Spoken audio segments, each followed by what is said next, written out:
estamos analizando minuciosamente el libro del maestro Tiago, La cárcel del alma.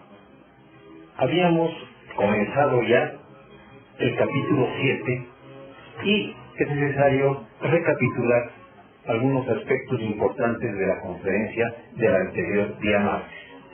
Aspectos como se había efectuado ya consideraciones sobre las leyes de la involución, sobre la ley de la evolución y cómo estas leyes en determinado momento no pueden hacer nada, si va el término, por el avance del ser humano.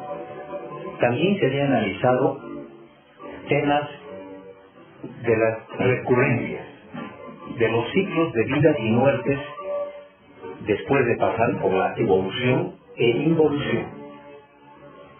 Y además se analizaron temas como el final de esta quinta humanidad de la que somos parte y el advenimiento de la sexta humanidad. Continuando con la lectura del texto, vamos a hablar ahora de el rayo de la creación. En este gran rayo, nada ha sido creado para que perezca, sino para que se transforme y alcance un siguiente nivel, la siguiente escala de crecimiento.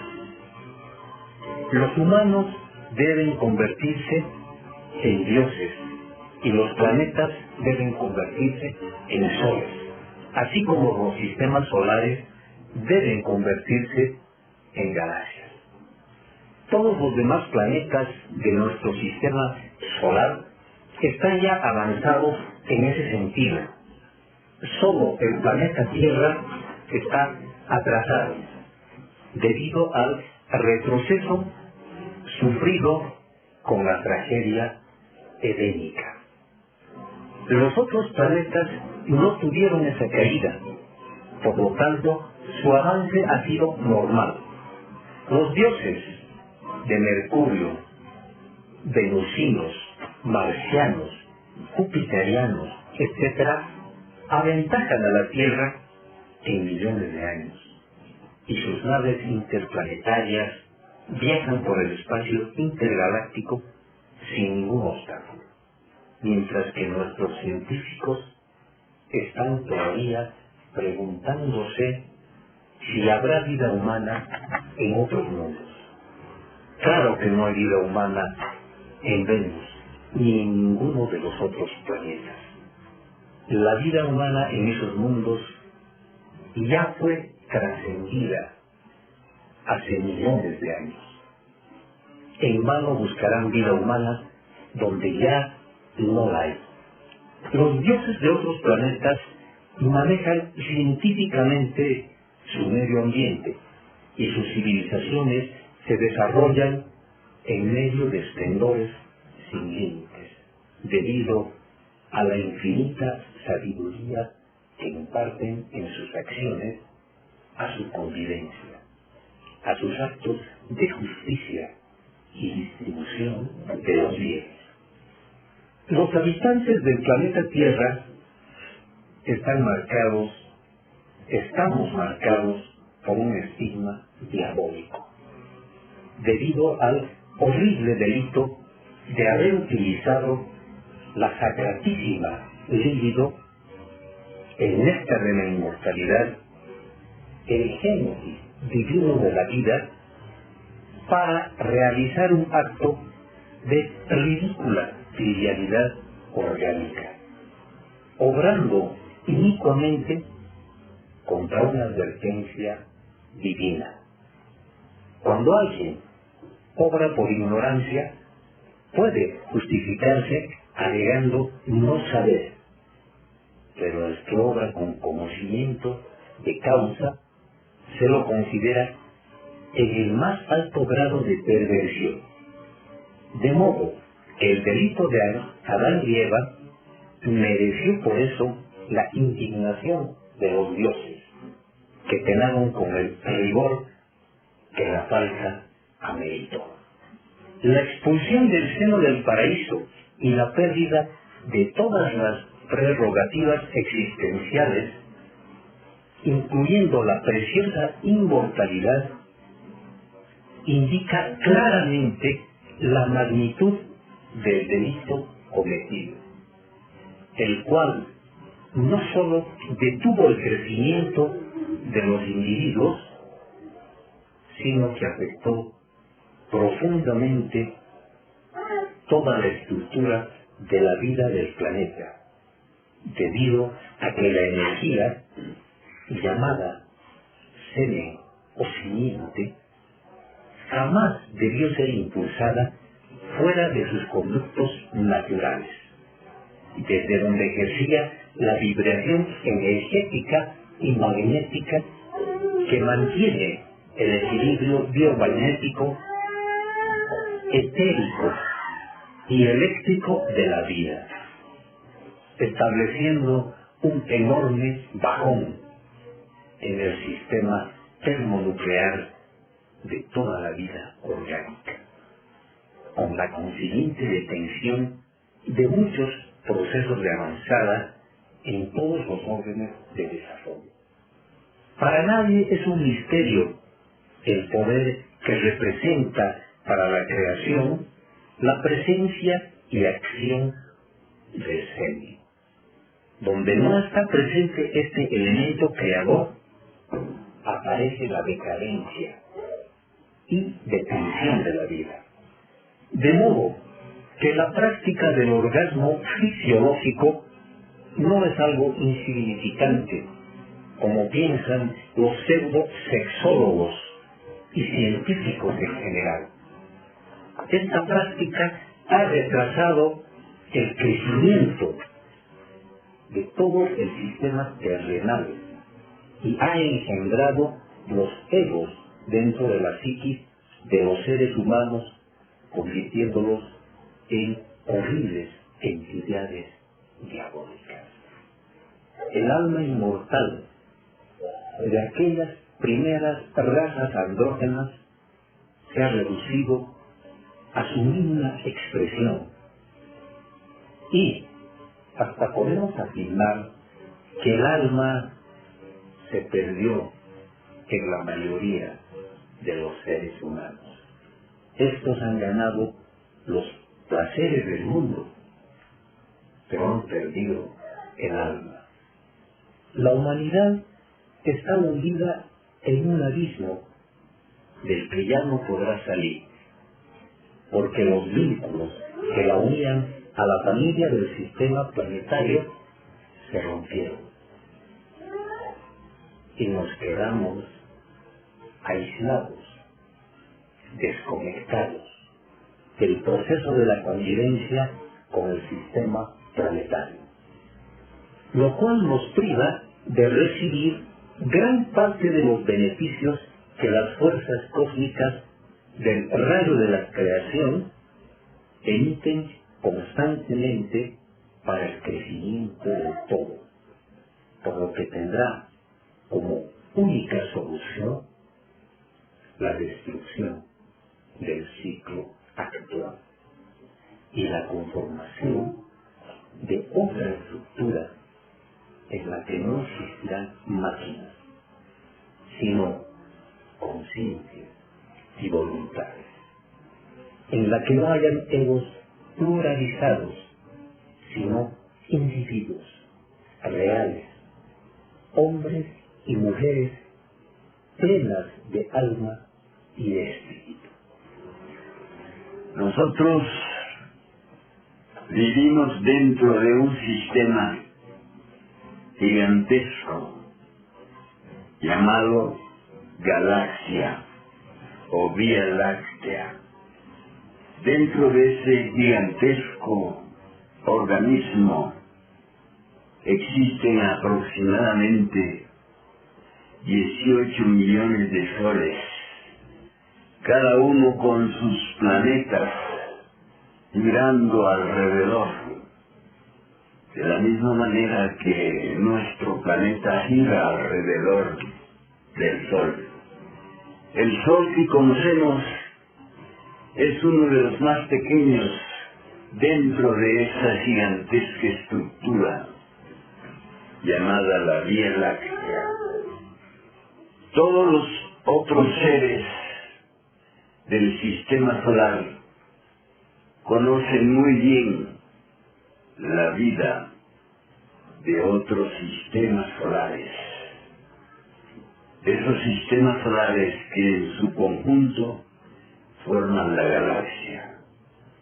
Todos los planetas que giran alrededor de todos esos soles están habitados, porque no tendría ningún sentido el que existieran planetas como bolas inútiles girando en el espacio infinito. No tendría ninguna razón de ser. De modo que partiendo del principio de la lógica formal, podemos nosotros pensar e imaginar que si nosotros vivimos dentro de un planeta que gira alrededor del Sol, ¿por qué no habría otras entidades vivientes dentro de todos los otros planetas? Nuestros científicos han intentado descubrir la existencia de otras humanidades, de otras criaturas vivientes, pero tienen un grave problema. No se han conquistado a sí mismos. De modo que ¿cómo podríamos conquistar a los otros mundos si nosotros mismos no nos hemos conquistado? Si no sabemos quién somos, si no sabemos de dónde hemos venido y por qué estamos aquí, mucho menos podremos saber de otras criaturas que viven en la distancia. Así es que el problema de los científicos del planeta Tierra es que no se conocen a sí mismos. Por lo tanto, no podrán conocer lo que está fuera de los límites de la propia casa, de la propia morada. Así es que es indispensable entender que lo fundamental para nuestra vida es llegar a conocernos, es llegar a saber quién somos, por qué estamos aquí, de dónde hemos venido, cuál es la causa fundamental de las tragedias, de los conflictos, de las angustias y hasta de la propia muerte. ¿Por qué tenemos tanto temor a la muerte? El principio fundamental del temor es la ignorancia. Como ignoramos qué es lo que hay más allá de la muerte, entonces tenemos miedo. Pero si supiésemos que más allá de la muerte está la eternidad, el mundo pentadimensional, entonces diríamos como Sócrates: ven muerte tan escondida que no te sienta venir, porque el placer de morir me puede quitar la vida. Enigmáticas palabras, aforismos extraordinarios de mentes iluminadas, de conciencias despiertas hasta el máximo.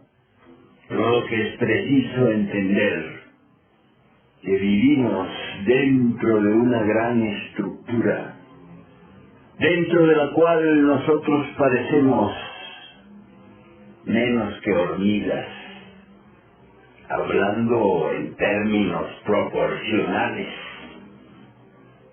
Así es que el derecho del crecimiento es un derecho cósmico que parte desde el mismo absoluto, que es la fuente de todas las creaciones. El derecho de cambiar nuestra estatura espiritual y psicológica lo tenemos desde el mismo nacimiento de la vida. De modo que no debemos quedarnos en un nivel sabiendo que hay otros niveles superiores que podemos alcanzar. El título universal de los seres humanos es el de máquinas, es el de autómatas, pero no tenemos ninguna obligación de vivir como máquinas, como autómatas. Tenemos el derecho de crecer, tenemos el derecho del desarrollo, de modo que no estamos obligados a vivir como máquinas. Y al amanecer de la vida, todos los seres humanos teníamos una alma y sabíamos que la teníamos, y que a través de ella manteníamos una relación directa con los creadores, con aquellos seres a los que el maestro Rampa llamó jardineros del espacio. De modo que la propuesta de este conocimiento, de esta enseñanza, es el crecimiento, el desarrollo, pasar del estado mecánico al estado consciente, pasar del estado de sueño al estado despierto. Todo aquel que sueña tiene derecho a despertar. Todo aquel que se acueste en la cama por la noche tiene el derecho a levantarse cuando sale el sol. Si llevamos este ejemplo al proceso interno de nuestra vida, entonces podemos decir que tenemos todo el derecho de aprovechar las posibilidades innatas en nuestra vida para convertirnos en seres superiores. ¿Por qué conformarnos con lo inferior si podemos alcanzar lo superior? ¿Por qué conformarnos con la hipnosis si podemos desarrollar una voluntad propia? Todos sabemos que en el hipnotismo impera una voluntad ajena. De modo que nosotros podemos liberarnos del imperio de la voluntad ajena y desarrollar la propia.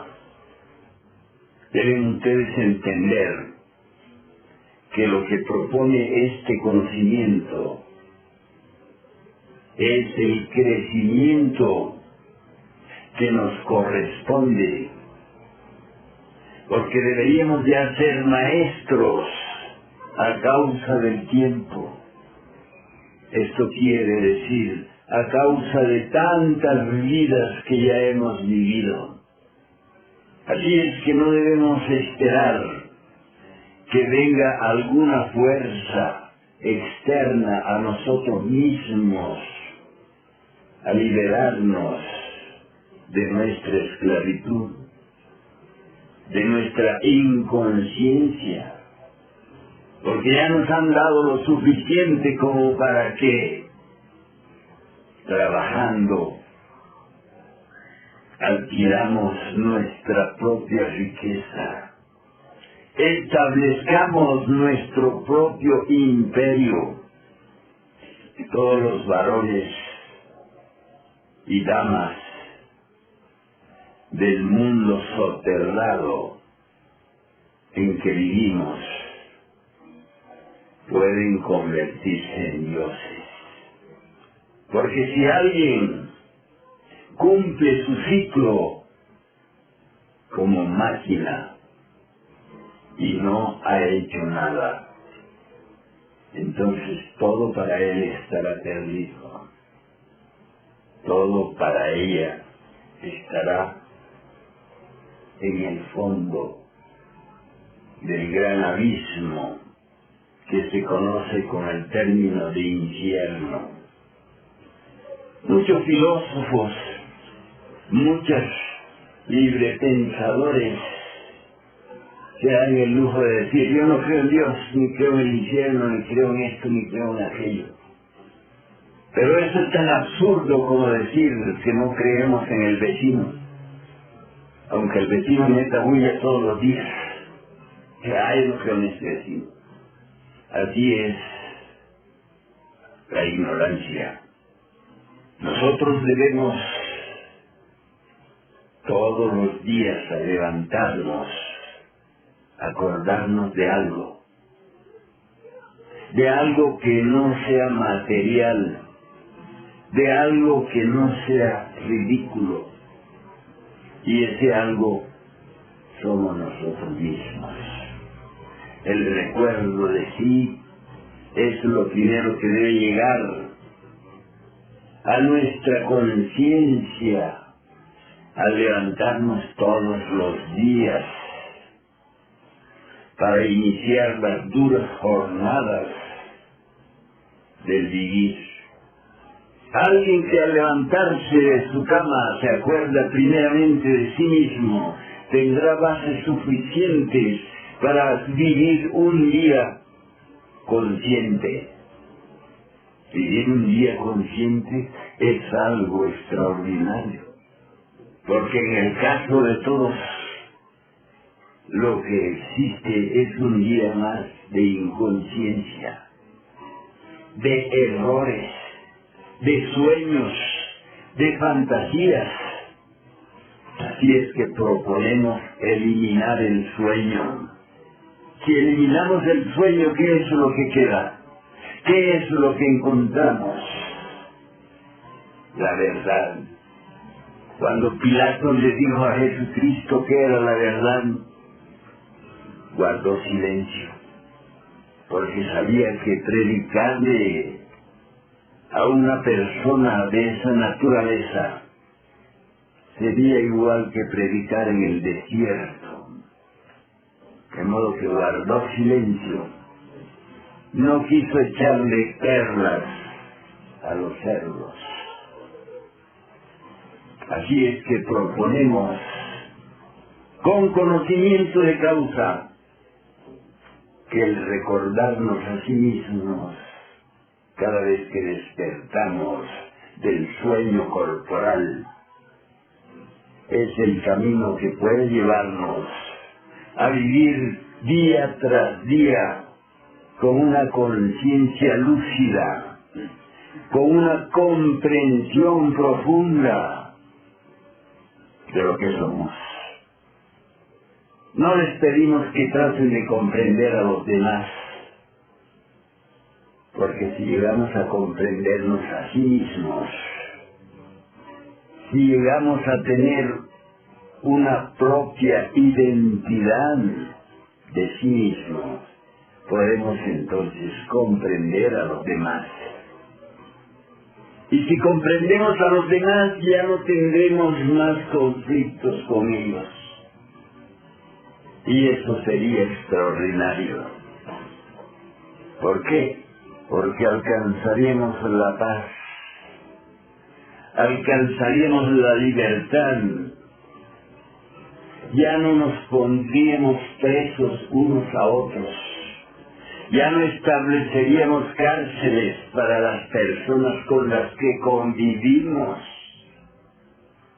sino que nos liberaríamos a sí mismos y liberaríamos a los demás de nuestras influencias perniciosas.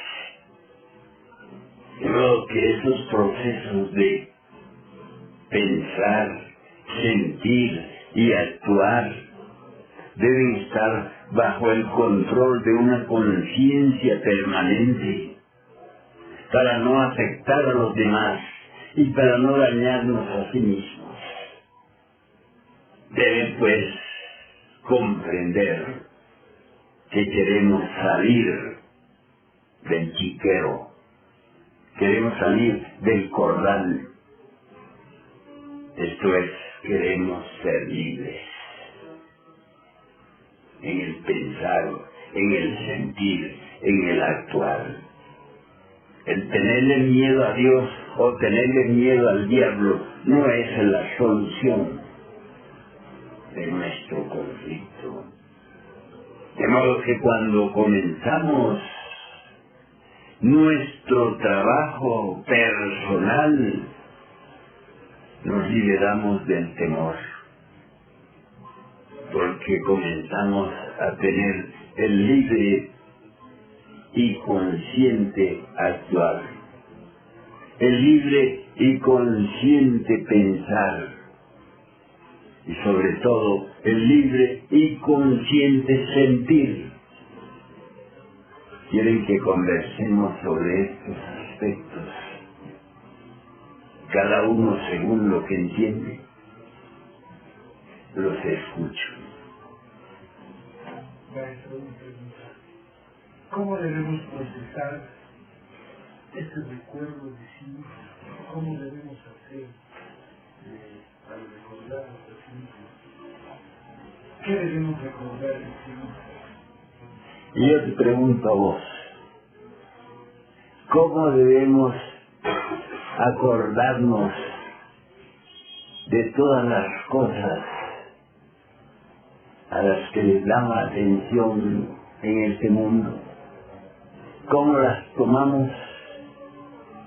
¿Cómo tomamos el trabajo, el dinero, la vivienda, la ropa, la comida? No nos olvidamos de comer, ¿no es cierto? Todos los días nos recordamos que tenemos que comer. Y hay cosas que es más importante la comida que el que la come. Dime tú. Es al revés, es más importante que come que comer. Por supuesto. Entonces, ¿a quién tenemos que recordar con más importancia? Al que come la comida, no a la comida en sí. El que viste la ropa, no la ropa en sí. Eso es el recuerdo de sí. Porque lo primero es lo primero. Nunca lo primero es lo segundo o lo tercero. Es siempre lo primero. Así es que el recuerdo de sí se fundamenta especialmente en un querer. ¿Y qué dice el dicho popular al respecto de eso de querer? Querer es poder. Exactamente. Querer es poder. De modo que si tú quieres recordarte a ti mismo, debes querer con mucha fuerza recordarte a ti mismo. Eso quiere decir, ¿cómo piensas? ¿Cómo sientes? ¿Cómo actúas? ¿Cómo ingieres? ¿Cómo copulas? Eso es el recuerdo de sí. En estos días he tenido una experiencia donde veía un campo como los campos de los agricultores. Los agricultores, antes de sembrar, limpian muy bien el campo, porque saben que si siembran en la maleza mata a la nueva planta que nace, le impide crecer, la aprieta, la subyuga, la elimina. En esta experiencia yo estaba quitando los últimos resquicios que quedaban en el campo donde iba a sembrar. ¿Qué significado tendría eso? Significa eso que tendría yo que avanzar realizando ese trabajo, sembrando en ese campo nuevas formas de percepción interna. Porque existen dos clases de percepción. La percepción externa de los 5 sentidos y la percepción interna que está más allá de los 5 sentidos. Es decir, la capacidad de percibir lo que no ven los ojos, lo que no huelen las narices. Así es que es necesario limpiar. ¿Qué quiere decir limpiar? Eliminar lo viejo, sacar lo que está dentro de la botella de la psiquis para que puedan entrar nuevas cosas.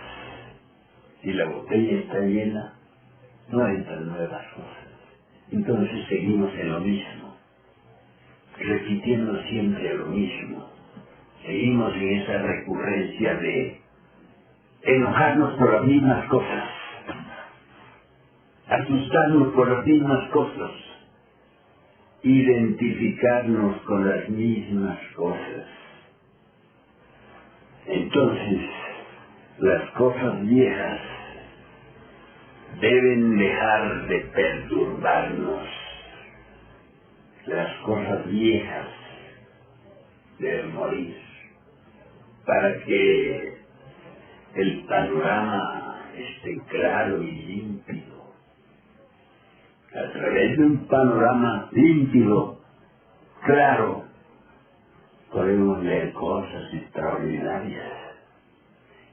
Una vez estaba yo en un lugar muy desconocido para mí y tenía sospechas de que no estaba en el mundo tridimensional.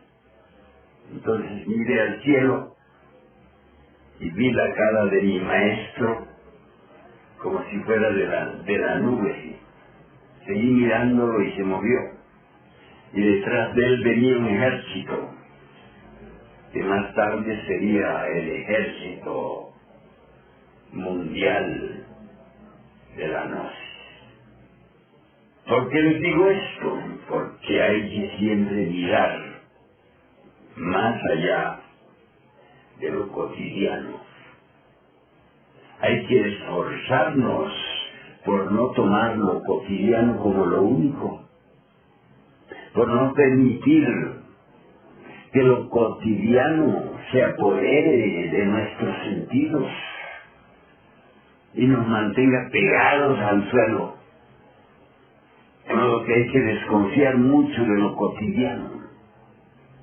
¿Qué quiere decir lo cotidiano? Justamente la mecánica de la vida, los sucesos, los aconteceres, las trivialidades.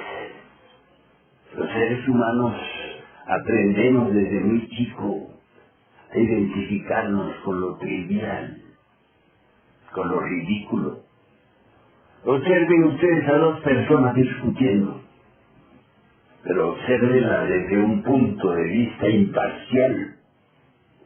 Entonces podrán ver que las dos personas son dos necios, que el motivo de su pelea, de su discusión, no es real, es inventado.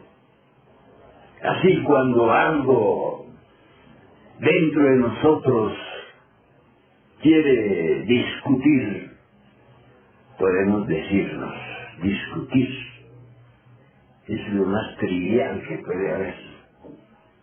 Es el proceso más inconsciente de los seres humanos, la discusión.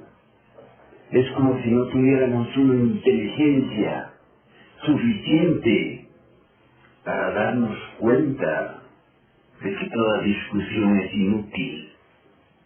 y que nadie gane una discusión. ¿Quién gana en una discusión? Ni el jurisprudente más elevado llega a ganar nada con una discusión. ¿Quieren hacerme otra pregunta? ¿Alguna razón técnica para desarrollar, para pulir la percepción?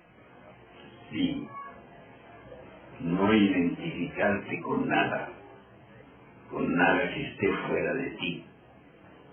Porque todo lo que viene de afuera de nosotros mismos es como la fuerza de la hipnosis, del hipnotismo. Todo lo que viene de afuera nos hipnotiza. ¿Y qué pasa cuando nos hipnotizan? Perdemos la noción de sí mismos. Y eso sí que es terriblemente doloroso, perder la noción de sí mismos. Ahí sí que parecemos títeres. ¿Han visto ustedes las representaciones de títeres? Los que están viendo creen que son títeres. Los que saltan, cantan, hablan. Pero no. El que está haciendo todo eso está ya escondido. No debemos permitir que seamos títeres en el escenario de la vida. Si nos hacemos conscientes de ese proceso de los títeres, entonces el titiritero tendría que buscarse otra cosa para vivir. ¿Te das cuenta, Celeste Pérez? Detrás de toda tragedia, detrás de todo comentario, de todo chisme, está siempre el diablo escondido, lanzando los hilos, para que la gente se pelee, para que la gente no tenga paz, para que no sean libres. Cuando comprendemos esto, la vida adquiere otro aspecto, otro significado. ¿Quieren preguntarme algo más?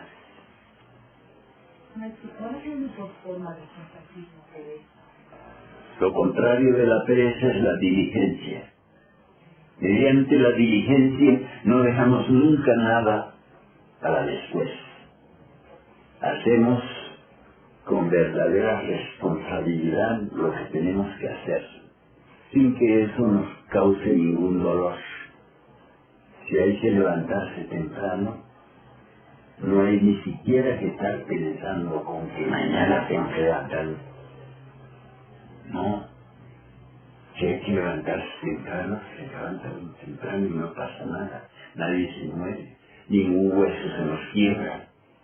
Así es que siempre debemos recordar la antítesis de lo malo.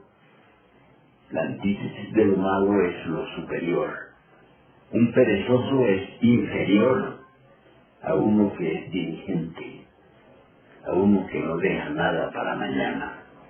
No dejes para mañana esos dichos populares, esos adagios, tienen en sí mismo gran sabiduría. Debemos poner en práctica lo que significa. Así es que cuando te asalte la pereza, también hay la diligencia. Y tú eres lo peor, así es que mejor hagas lo mejor. Muchas gracias por escucharme.